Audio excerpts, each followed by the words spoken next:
Ready. స్వామి నమస్తే. స్వామి నమస్తే. ఇప్పుడు సోషల్ మీడియాలో ఏదైతే వైరల్ అవుతుందో నువ్వు చూసే ఉంటావు. ఓకే. మంచు మోహన్ బాబు వర్సెస్ మంచు మనోజ్. ఇక్కడ బాధపడాల్సిన విషయం ఏంటంటే వాళ్ళిద్దరు ఎవరో ఇరు కుటుంబాలు కాదు, శత్రువులు కాదు, సొంత రక్తం మంచు పుట్టిన కొడుకులు, తండ్రి కొడుకు. వీళ్ళిద్దరి మధ్య జరిగినటువంటి వివాదం చూస్తుంటే చాలా మందికి బాధగా ఉంది. అసలు మీ అభిప్రాయం ఏంది? అసలు నాకు కూడా బాధగా ఉంది. ఒకే కుటుంబంలో అది కూడా తండ్రి కొడుకులు ఇలా కొట్లాడుకోవడం, గొడవపడడం అంటే అది చాలా బాధాకరం. మనది కూడా కుటుంబం ఉంది, మనకు తండ్రి మనకు కూడా ఉంటారు కాబట్టి తండ్రి ఏనాడు కూడా తప్పు చేయడు. నాకు తెలిసి మనమే కొడుకుగా ఒక తప్పు చేసి ఉండొచ్చు. ఒకవేళ తప్పు ఒప్పో ఏదైనా కూడా సరిదిద్దుకొని మంచు మనోజ్ గారు కానీ అర్థం చేసుకొని, మోహన్ బాబు గారు కూడా అర్థం చేసుకొని ఇద్దరు కూడా కలిసిమెలిసి ఉంటే బాగుంటుందని నా అభిప్రాయం అండి. మనం ఒకే ఫ్యామిలీ, మంచి ఇన్నాళ్ళుగా మన దేశవ్యాప్తంగా కూడా అతను ఫిలిం ఇండస్ట్రీలో కూడా ఒక నెంబర్ 1గా వెలిగారు. ఆయన మనోజ్ గారు కూడా మంచి సినిమాలు తీసి ఎన్నో సమాజానికి మంచి మెసేజ్లు ఇచ్చేటువంటి సినిమాలు కూడా తీసున్నారు. కాబట్టి మనం ఇన్ని సినిమాలు తీసి మనమే ఇలా కొట్లాడుకోవడం, ఇలా చేసుకోవడం అనేది నాకు తెలిసి కరెక్ట్ కాదు. ఓకే, కొట్లాడుకోవడం ఒక ఎత్తు అయితే దీన్ని తీసుకొచ్చి బయట వేసుకొని మీడియా ముందు పెట్టుకోవడం అనేది చాలా తక్కువ. మన ఫ్యామిలీ విషయాలు ఎంతవరకు ఉండగానే మన ఇంటి గోడల మధ్య వరకే ఉండాలి కానీ మరియు ఇలాగా వీధిలోకి తీసుకురాకూడదని నా అభిప్రాయం. తీసుకురాకూడదు కూడా మనమే కాదు, ఏ కుటుంబం వారే కాదు, ఏ కుటుంబం అయినా సరే మన కుటుంబ సమస్య విషయంలో మనం అందరం కూడా సర్దుబాటుతో ఎంతో ఇది చేసుకుంటూ ఏదైనా తప్పు ఒప్పులు ఉంటే ఒకరొకరు అర్థం చేసుకొని మనము దాన్ని మంచిగా చేసుకొని బాగుంటే అందరం కూడా కలిసిమెలిసి ఉంటాం. దీనివల్ల కూడా సమాజానికి కూడా మేలు ఉంటుంది. మనలాంటి వాళ్ళే ఇలా తయారైతే ఇంకా కుటుంబాలు చాలా ఇలా గొడవలు పడుకుంటూ వెళ్తూ ఉంటారు. సమాజం ఇంకా రాను చాలా భయంకరమైన పరిస్థితులు చూస్తున్నాము. అంటే మోహన్ బాబు గారు ఈ సినారియోని దృష్టిలో పెట్టుకొని ఆయన కూడా కొంచెం అగ్రెసివ్గా కోపడటం, మీడియా మీద దాడి చేయడం, దీన్ని అంతా ఎలా చూడాలంటారు? ఆయన మీడియా మీద దాడి చేయడం కూడా ఖండిస్తున్నారు. మనకు చాలా బాగా తెలుసు, నాకు కూడా తెలుసు. మనం ఎప్పుడో దగ్గరికి అయితే పోయిందేం లేదు, సినిమాల ద్వారా చూసాము.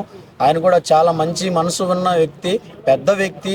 ఆయన కోపపడడంలో, ఆగ్రహం చెందడంలో కూడా ఎటువంటి తప్పు కూడా లేదు, సందేహమే లేదు. నన్ను అడిగితే ఏదో మానసిక పరిస్థితుల వల్ల కానీ లేదా ఏదన్నా భగవంతుడు అతనికి ఏ విధంగా ఎందుకు కోపం తెప్పించారో కానీ దానివల్ల ఉండొచ్చు అని నేను అనుకుంటున్నాను. కానీ మోహన్ బాబు గారు అయితే తప్పుడు వ్యక్తి కాదు, ఆయన చాలా మంచి వ్యక్తి, భగవంతు స్వరూపులు ఉన్న వ్యక్తి ఆయన నాకు తెలిసి. అన్న ఇప్పుడు మామూలుగా మోహన్ బాబు గారు అంటేనే క్రమశిక్షణ మారిపోయారు. పిల్లలను కూడా క్రమశిక్షణతోనే ఒక సర్కిల్ గీసి ఇక్కడే పెంచాను, ఇలాగే పెంచాను అనే ఉద్దేశం ఉన్నారు.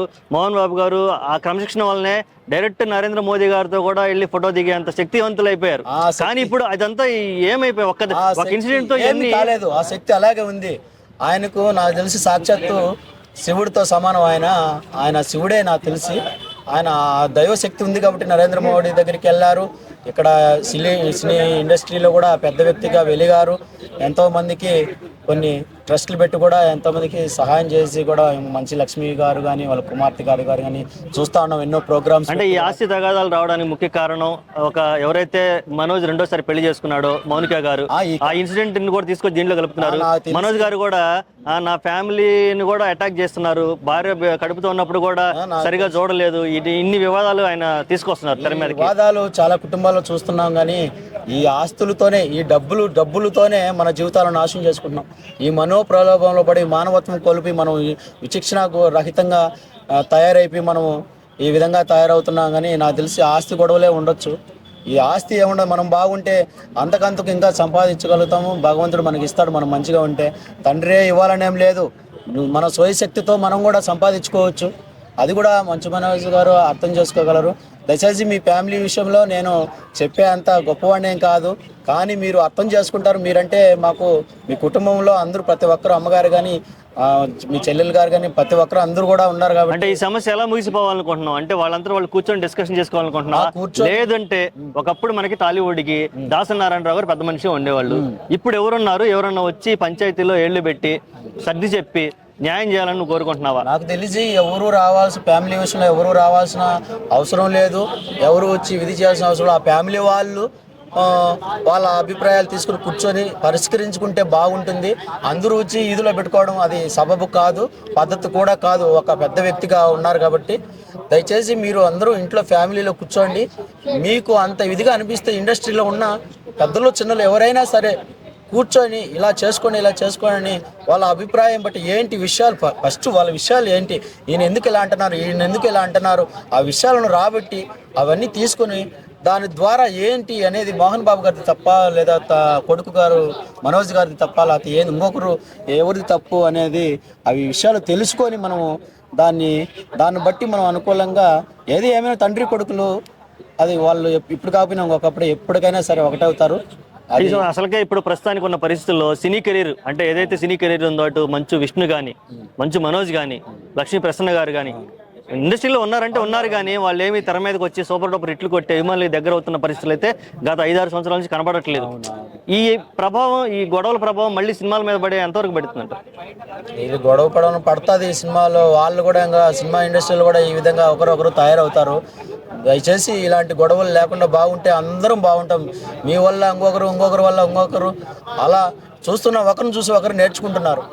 పెద్ద కుటుంబాలు మనమే ఇలా ఉంటే ఇంకా చిన్న కుటుంబాలు కూడా మనల్ని చూసి వాళ్ళు చేశారు వీళ్ళు చేశారని ఇలా తయారయ్యే అవకాశాలు ఉన్నాయి. కాబట్టి దయచేసి మీరు పెద్దలు మోహన్ బాబు గారు కానీ దయచేసి మీరే అర్థం చేసుకొని మోహన్ బాబు గారు మన పిల్లలు తప్పు చేశారని మనమే సరిదిద్దుకొని మనం అందరం బాగుండామనే ఉద్దేశంతో పిల్లలను సర్దుబాటు చేసుకొని వాళ్ళకి కావాల్సిన సదుపాయాలు మీరు కల్పించి మీరంతా ఈ ఇన్నాళ్ళు కూడా మీరు ఎన్నో చేశారు, మీరు సంపాదించుకున్నారు కూడా. మనకు పిల్లల కంటే ఎవరు ముఖ్యం కాదు. మీ పిల్లలు బాగోగులు మీరే చూసుకోవాలి.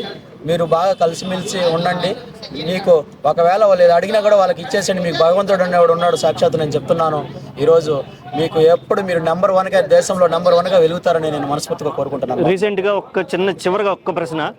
పద్మశ్రీ గారు మీడియా మీద ఎప్పుడైతే దాడి చేశారో ఆయనకున్న పద్మశ్రీ రద్దు చేయాలని కొంత వాదన సోషల్ మీడియాలో వినబడుతుంది. ఆయనకి ఇచ్చినటువంటి పద్మశ్రీ వెనక్కి తీసుకోవాలా లేదా దాన్ని అలాగే ఉంచాలంట? ఏం లేదు, అలాగే ఉంచాలి. ఆయన పెద్ద వ్యక్తి. మీడియా మీద దాడి చేయడం అనేది అదేం పెద్ద విషయం కాదు. ఆయన కొంచెం మానసిక ప్రభావంలో కొంచెం ఆయన డిస్టర్బ్ అయ్యారు కాబట్టి ఏదో కోపంలో అనొచ్చు. మీడియా వాళ్ళు కూడా అది కూడా అర్థం చేసుకోండి. ఇన్నాళ్ళు ఎవరి మీద మీడియా మీద కూడా ఎప్పుడూ ఆయన చేయలేదు కాబట్టి ఏదో ఫస్ట్ టైం చూడండి, అర్థం చేసుకోండి. నెక్స్ట్ టైం ఏదైనా వస్తే వాళ్ళు ఎవరైనా కానీ సరే మీరు యాక్షన్ తీసుకోవచ్చు. తప్పు ఉండదు అని నిర్ధారించిన తర్వాతనే వాళ్ళు సీఎం కానీ పిఎం కానీ వాళ్ళు తప్పు చేసినారు అంటే అడిగే హక్కు ఒక భారతీయ పౌరుడిగా ప్రతి ఒక్కరికి ఉంది. అది ఒకసారి 1-2 ఛాన్స్లు ఇవ్వండి, వాళ్ళు అడగండి. తప్పుంటే దాన్ని విచారించి దాన్ని ఏదైనా చేయండి అని నేను మనస్ఫూర్తిగా కోరుకుంటున్నాను. థ్యాంక్ యూ స్వామి. నీ పేరేంటి? Hi, this is my name is Rishitha అని అట్లా ఒక్క నిమిషం నేను రెడీ చెప్పాక ready. What is your name? నీ పేరు? ఓకే, ఏదైనా పోయం చెప్తావా? చెప్పు, ఏం పోయం చెప్తావా? ఇక్కడ చూడ, ఇటు చూడు, కెమెరాకి చూడు.